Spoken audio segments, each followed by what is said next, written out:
We get started. Almighty God, we are so thankful that we have this opportunity to come together once again and study from your word. We look forward to looking into the book of Ruth to see what it has to say to us as 21st century Christian women. We need all the help we can get to be pleasing to you, Father. And we appreciate so much that you have written down these stories and your thoughts and just all this guidance that we have in our hands. And may we make a resolve to spend more time in your word. Father, I ask you to be with each sister here tonight. Bless her. I pray that if there are things on her heart or problems going on, that she can set them aside for a few minutes to be refreshed by the lesson. At least that's our prayer. Forgive us, Father, when we fail, when we do things we should not. And we appreciate so much the forgiveness that we have through Jesus and his death and resurrection. We ask all of these things in the name of Jesus. Amen. All right. All of you can turn to Ruth, which is where we're going to be tonight. We're going to be starting in Ruth chapter 1, and we are going to read Ruth chapters 1 and 2 before we talk. That's what we're going to do, and we're going to tag team the reading. So hopefully this will be a little fun, because I'm going to be reading the Ruth parts, and Darla is going to be reading the Naomi parts. So age appropriate. So you can pretend that I'm Ruth and she's Naomi for a few minutes. All right, so I'm going to start in verse 1. In the days when the judges ruled, there was a famine in the land, and a man of Bethlehem in Judah went to sojourn in the country of Moab, he and his wife and his 2 sons. The name of the man was Elimelech, and the name of his wife Naomi. And the names of his 2 sons were Mahlon and Chilion. They were Ephrathites from Bethlehem in Judah. They went into the country of Moab and remained there. But Elimelech, the husband of Naomi, died, and she was left with her 2 sons. These took Moabite wives. The name of one was Orpah and the other Ruth. They lived there about 10 years, and both Mahlon and Chilion died, so that the woman was left without her 2 sons and her husband. Then Naomi arose with her daughters-in-law to return from the country of Moab, for she had heard in the fields of Moab that the Lord had visited his people and given them food. So she set out from the place where she was with her 2 daughters-in-law, and they went on the way to return to the land of Judah. But Naomi said to her 2 daughters-in-law, "Go, return each of you to her mother's house. May the Lord deal kindly with you, as you have dealt with the dead and with me. The Lord grant that you may find rest, each of you in the house of her husband." Then she kissed them, and they lifted up their voices and wept. And they said to her, "No, we will return with you to your people." But Naomi said, "Turn back, my daughters. Why will you go with me? Have I yet sons in my womb that they may become your husbands? Turn back, my daughters. Go your way, for I am too old to have a husband. If I should say I have hope, even if I should have a husband this night and should bear sons, would you therefore wait till they were grown? Would you therefore refrain from marrying? No, my daughters, for it is exceedingly bitter to me for your sake that the hand of the Lord has gone out against me." Then they lifted up their voices and wept again, and Orpah kissed her mother-in-law, but Ruth clung to her. And she said, "See, your sister-in-law has gone back to her people and to her gods. Return after your sister-in-law." But Ruth said, "Do not urge me to leave you or to return from following you. For where you go, I will go, and where you lodge, I will lodge. Your people shall be my people, and your God, my God. Where you die, I will die, and there I will be buried. May the Lord do so to me, and more also, if anything but death parts me from you." And when Naomi saw that she was determined to go with her, she said no more. So the two of them went on until they came to Bethlehem. And when they came to Bethlehem, the whole town was stirred because of them. And the women said, "Is this Naomi?" She said to them, "Do not call me Naomi. Call me Mara, for the Almighty has dealt very bitterly with me.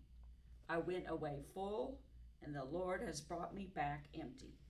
Why call me Naomi, when the Lord has testified against me, and the Almighty has brought calamity upon me?" So Naomi returned, and Ruth the Moabite, her daughter-in-law, with her, who returned from the country of Moab. And they came to Bethlehem at the beginning of barley harvest. And we'll continue on now with chapter 2.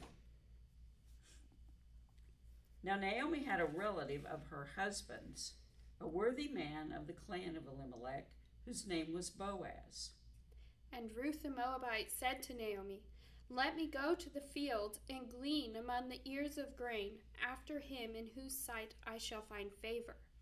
And she said to her, "Go, my daughter."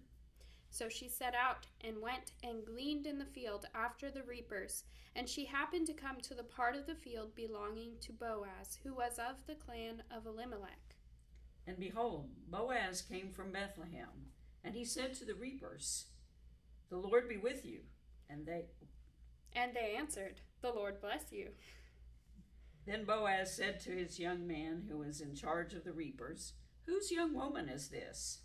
And the servant who was in charge of the reapers answered, "She is the young Moabite woman who came back with Naomi from the country of Moab. She said, 'Please let me glean and gather among the sheaves after the reapers.' So she came, and she has continued from early morning until now, except for a short rest." Then Boaz said to Ruth, "Now listen, my daughter, do not go to glean in another field, or leave this one, but keep close to my young women. Let your eyes be on the field that they are reaping, and go after them. Have I not charged the young men not to touch you? And when you are thirsty, go to the vessels and drink what the young men have drawn." Then she fell on her face, bowing to the ground, and said to him, "Why have I found favor in your eyes that you should take notice of me, since I am a foreigner?" But Boaz answered her, "All that you have done for your mother-in-law since the death of your husband has been fully told to me, and how you left your father and mother and your native land and came to a people that you did not know before. The Lord repay you for what you have done, and a full reward be given to you by the Lord, the God of Israel, under whose wings you have come to take refuge." Then she said, "I have found favor in your eyes, my Lord, for you have comforted me and spoken kindly to your servant, though I am not one of your servants." And at mealtime Boaz said to her, "Come here and eat some bread, and dip your morsel in the wine." So she sat beside the reapers, and he passed to her roasted grain, and she ate until she was satisfied, and she had some left over. When she rose to glean, Boaz instructed his young men, saying, "Let her glean even among the sheaves, and do not reproach her. And also pull out some of the bundles for her, and leave it for her to glean, and do not rebuke her." So she gleaned in the field until evening. Then she beat out what she had gleaned, and it was about an ephah of barley. And she took it up and went into the city. Her mother-in-law saw what she had gleaned, and she also brought out and gave her what food she had left over after being satisfied. And her mother-in-law said to her, "Where did you glean today? And where have you worked? Blessed be the man who took notice of you." So she told her mother-in-law about with whom she had worked, and said, "The man's name with whom I worked today is Boaz." And Naomi said to her daughter-in-law, "May he be blessed by the Lord, whose kindness has not forsaken the living or the dead. Naomi also said to her, "The man is a close relative of ours, one of our redeemers."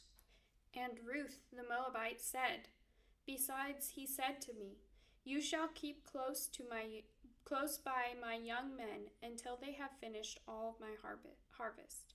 And Naomi said to Ruth, her daughter-in-law, "It is good, my daughter, that you go out with his young women, lest in another field you be assaulted."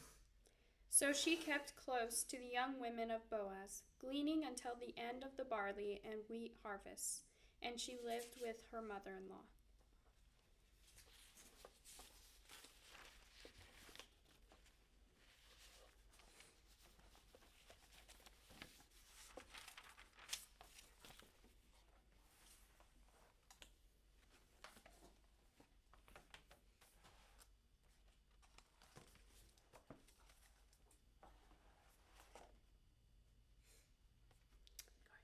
Okay, well, I was gonna start by mentioning something about when the book of Ruth was possibly written. I had never really thought about this before, but Boaz, who married Ruth, was born of Rahab, who received spies in Joshua's time. So this story would have had to take place close to the time of the beginning of the Judges. So it was likely either Ehud or Deborah or Gideon who was judge at the time.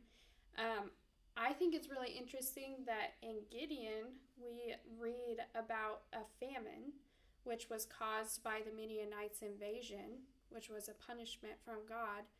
And in the story of Ruth, we have a famine going on. So in my humble opinion, I could definitely be wrong, but from what I've looked at, I think it's possible that Gideon could have been the judge at the time that the book of Ruth was going on.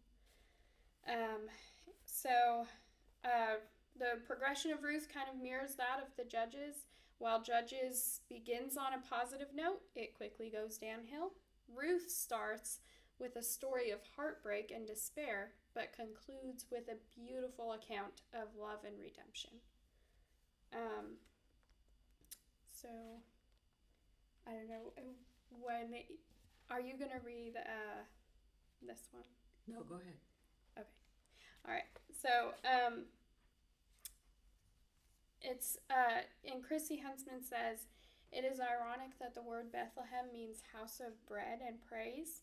Yet our opening scene shows the city devastated by famine.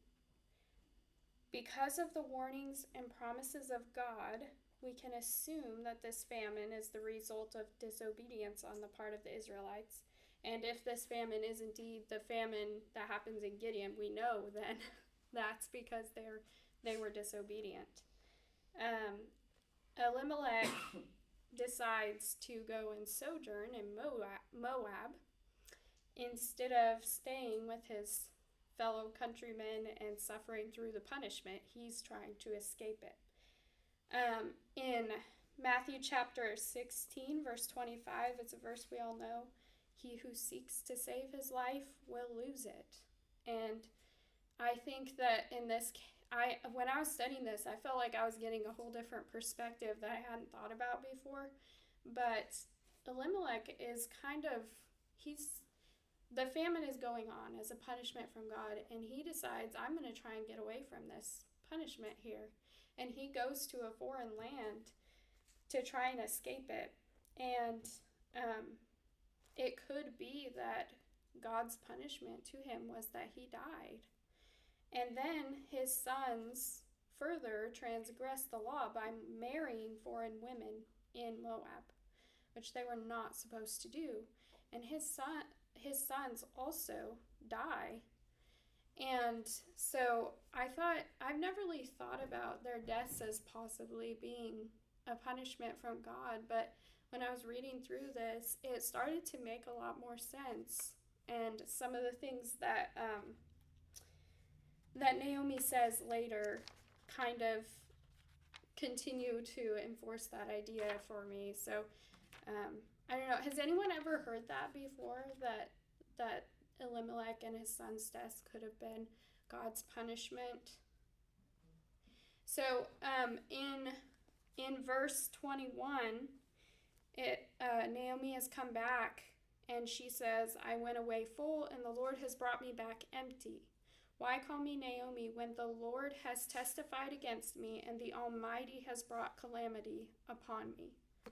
And this verse is what really started to make this make sense to me. I think that she has realized that they were wrong for leaving and for letting, her, I don't know how much she let them. They chose to marry foreign women, but she comes back and she's saying, God has brought this calamity on us. And so I think that she's recognized we were wrong for going there. And now she's coming back humbled and publicly says that this was because God brought this calamity on us. So that was an interesting new perspective that I kind of studied when I was reading through this. I don't know, did you have any thoughts about that? Oh, I kind of was wondering some of the same things.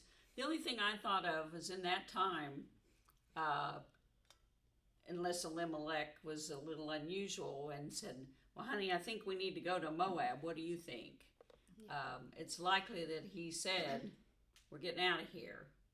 And I saw a reference to the two sons' names, and I don't know anything, whether this is true or not, but that we're talking about the two names were like, one meant sickly and one meant failing. So I don't know if these were children that were maybe born, like with some problems or whatever. And so, they're little, they're hungry, and maybe they want to get to someplace with food for their kids would be the only thing that might lend it a little bit to explain in another way why they went. And she being the mom might be like, okay, yeah, let's go. Plus then the husband says, we're going. Everybody packs up and they're going because he said so. So, yeah. But yeah, those are... It is interesting the way their names, because, first of all, who would name their kids sickly?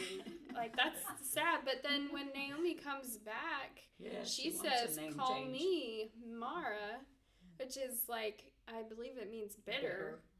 And so obviously names have a lot of significance with what's going on to her. So yeah, I think it's possible that the kids were suffering and maybe they would have died if they stayed. It's possible. Yeah. Of course, then they died. They died anyway. But they did grow up, apparently. And they did find wives as well. So. Yeah, so they must have... They weren't sickly anymore, hopefully. Okay. Yes. Yeah. But, it's interesting to think about. And, you kind of realize Naomi has some pretty serious emotional baggage here. Yes. With all these deaths and in a foreign country. And, but when she hears that the famine has been lifted in Judah, then she's probably thinking, well, I love my daughters-in-law, but they're not very good support here. I don't have a husband or sons that can go out and work, and the three of us are going to starve to death. So, she insists that her daughters-in-law, they need to go back to their families because she doesn't know what lies ahead for her. She's going to go to Judah. And apparently there was some land. They did have a land allotment for their family, but she can't work it, and how's she going to get workers to come and work? And so likely she's going to have to try to sell that. She could end up homeless. She might even get ultimately sold into slavery. She doesn't know what lies ahead for her. She's an unmarried or a widowed woman that's not old, I don't think, but she's not young either. And so she loves her daughters-in-law. She doesn't want them to get into that kind of situation too. and she thinks that it's better if they go home, back to their parents. They would stay in their culture they're used to and probably find a husband pretty easily and get provided for. And she even asked there, and I don't remember which verse it was, but that God would kindly extend his love to them because they stayed with her once that they didn't, oh, my husband's dead, I'm out of here. They stayed with her. Yeah, in verse 8 it says, "May the Lord deal kindly with you as you have dealt with the dead and with me." Yeah. Another thing I was looking at was that she could possibly have been watching and waiting carefully to hear of news when the famine was lifted, because I think that she wanted to go back. And possibly at this point, she may have already realized it was wrong for us to come here. And so she wants to go back, and she wants to go back where she can worship God again and be out of the foreign country. Another thing that I also saw was that possibly she realized that the loss of her husband and sons was, if it was a punishment for her, she wouldn't have wanted her daughter-in-laws to suffer that punishment with her, because it wasn't for them necessarily, but for her, because she left where she was supposed to be. And so she was, saying that, like, this is for me to suffer through. You don't need to come. You stay here. You can get married again. You can continue with your life. And a question that comes up in my head a little bit is, well, wouldn't she, why doesn't she want them to come with her? Because wouldn't she want to save them from the false gods, right? Why doesn't she want to convince them, hey, come with me. You need to worship Yahweh. He's the one true God. And I thought it was interesting that something I was reading said that if she have tried to convince them to come with her because of that, would they have truly converted to worshiping the one true God? We know that Orpah, she at first is saying, yeah, I'll go with you. But then once Naomi tells her, no, I need to go, you stay here, she decides to stay and go back to her gods. It specifically says that she'll go back to her gods.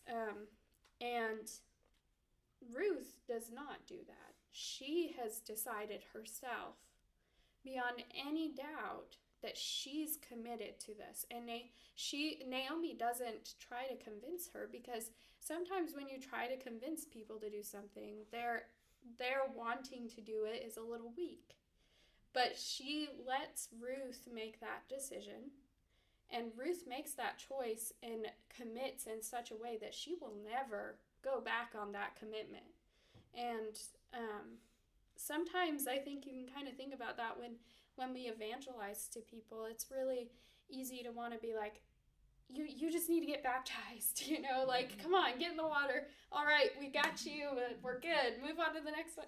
Like, that isn't going to produce a faithful Christian, because they're babies, basically. They need that extra continuing help to help them grow.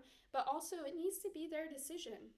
If they're just feeling pressured to do it because you want them to, that decision can wear off pretty quick and they can go right back. And so it's very important to be patient with people and to let them make their choices. And I think Naomi realizes this a little bit. She's like, if you're going to come back with me, you need to be the one who decides this. I'm not going to make you come back. I'm not going to make you choose this life. I'm not going to sugarcoat it. This is how it's going to be. It's going to be hard if you come with me, and I don't want you to do that. You can stay here. You can have your life here.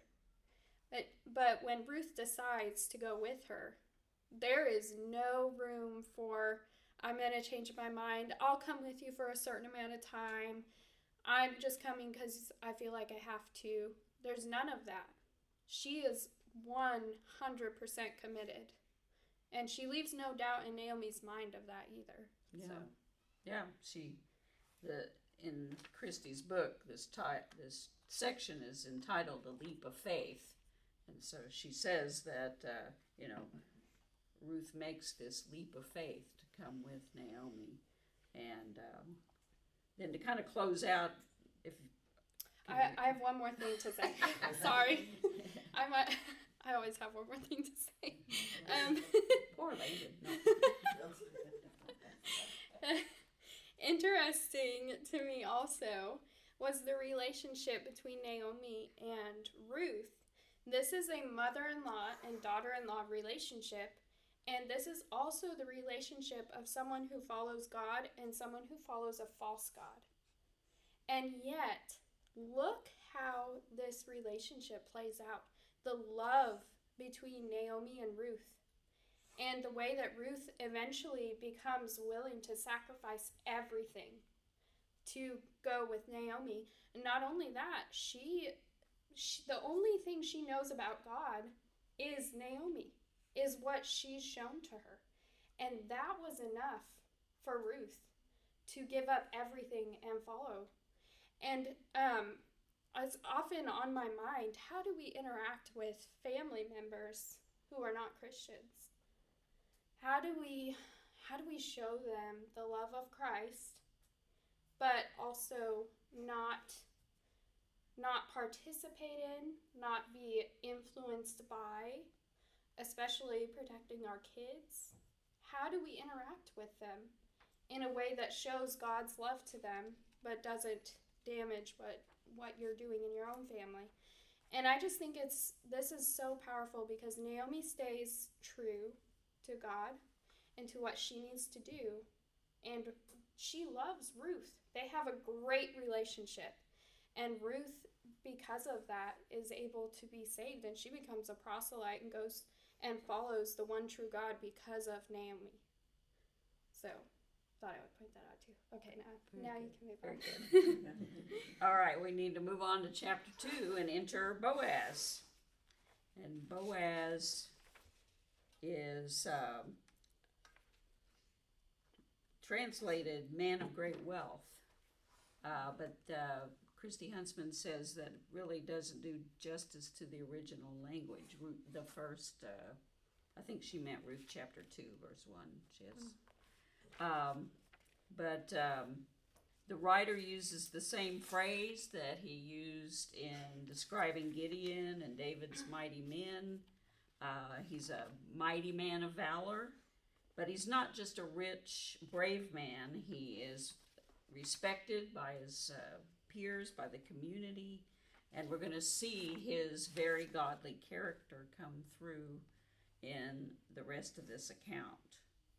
And you want to talk a little bit about what Ruth is willing to do? So not only is Ruth loving and faithful and willing to take chances, and she's also very humble and thankful, but she also is going to show herself to be hardworking and diligent. She determines to be at the field all day to make sure she has opportunity to glean. All day, not just for a few hours, but she takes every bit of her time to go make sure they have enough food. This isn't easy or exciting work. I mean, imagine having to pick up scraps of grain all day long in the hot sun. That sounds like me picking up dirty laundry all day. It's not very exciting work, trust me. Christy Huntsman compares it to weeding your garden for 10 minutes. Yes. Her loyalty and perseverance will prove worthwhile in the end, though. There is, let me see, I had a quote I was going to read, and I forget where I wrote it. Oh, here it is. Yeah, so this is from Matthew Henry commentary, which I like to look at sometimes. It says that he encouraged her, Boaz encouraged her to go on in her gleaning and did not offer to take her off from that. For the greatest kindness we can do for our poor relations is to assist and encourage their industry.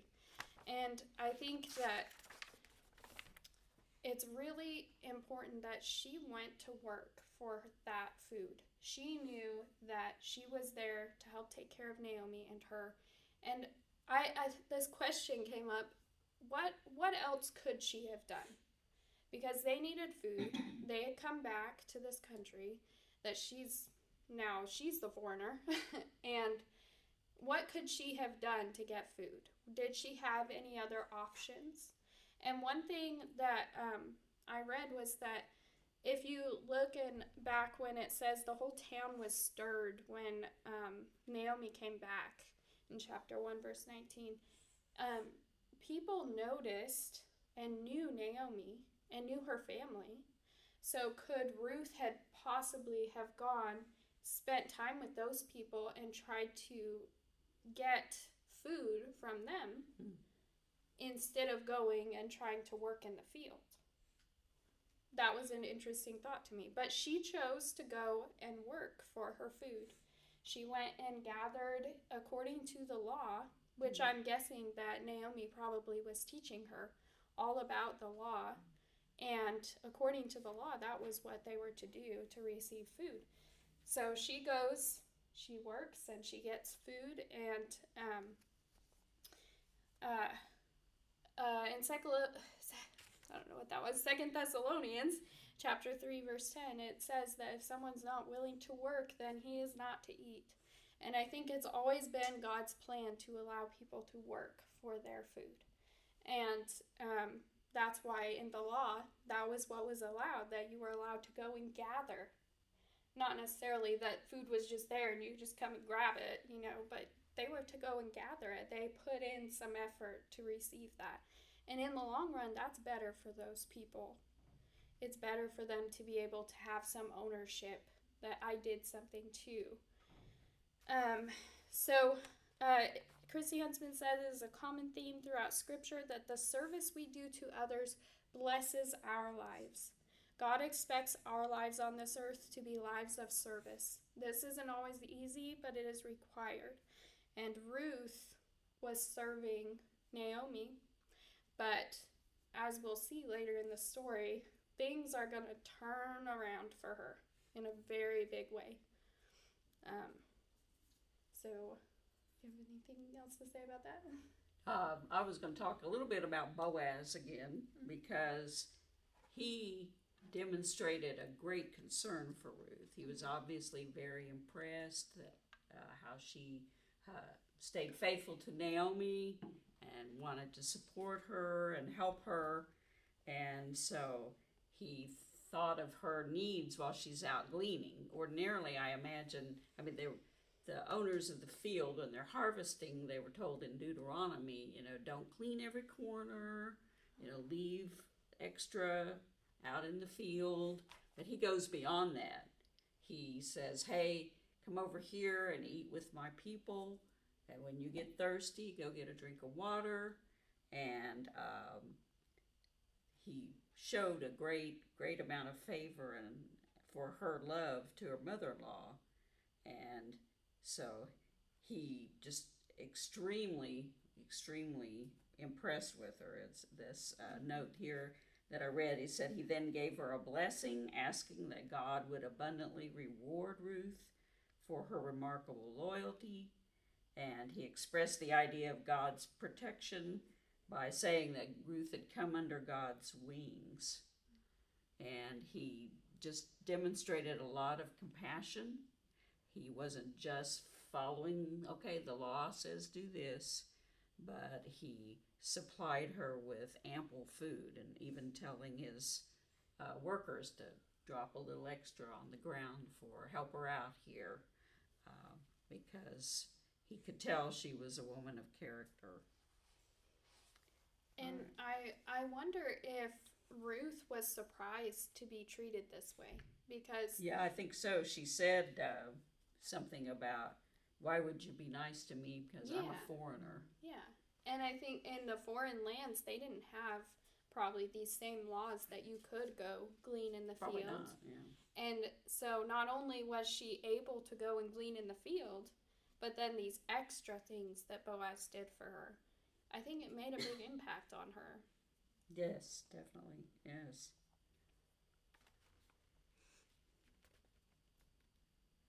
Okay. He also was kind of her protector. He charged the young men to leave her alone. Right, yes, thank you, So- yes. Keep her safe, yes, very good. Okay, so then Ruth, she gathers up all this food and she Yeah. goes home and Yep. you want to She talk about comes and she tells Naomi about what happens during her day. One thing I was looking at said that Naomi asks her what she did, how things went, and just the idea that we should be asking our kids, how are you? How's your day? What are you going through? Or, even just asking each other that. Like, she was interested in her and what happened. And so Ruth tells Naomi all about her day and this crazy thing that happened to her and this guy that took notice and took care of her. And I thought it was kind of interesting. I wonder if Naomi had forgotten that they were related to Boaz up until this point. I don't know if she had or not, but she had never mentioned Boaz to Ruth before this. Ruth didn't even know that she was somewhat related to Boaz. And it's also interesting that when she's trying to talk them out of going back to I believe it's Bethlehem, back there with her, she tells them, you can stay here and get married. But does she maybe not think that if they come with her that they'd be able to get married where they're going? I don't know. And maybe she thought maybe the Israelite men wouldn't be interested in marrying a foreign woman. Possibly. Possible, yeah. But she becomes a proselyte. She becomes part of the Jewish faith. So, but anyway, so Naomi is like, hey, this guy, we're related to him. I wonder what Ruth thought when she realized that, too. That would have been an interesting thing because she didn't know up to that point. Not knowing the law fully, she may True. not have totally grasped the ramifications of the fact that he's apparently a very close relative. Yes. And, Naomi, Christy Huntsman says that Naomi begins to recognize, this is quite an opportunity here.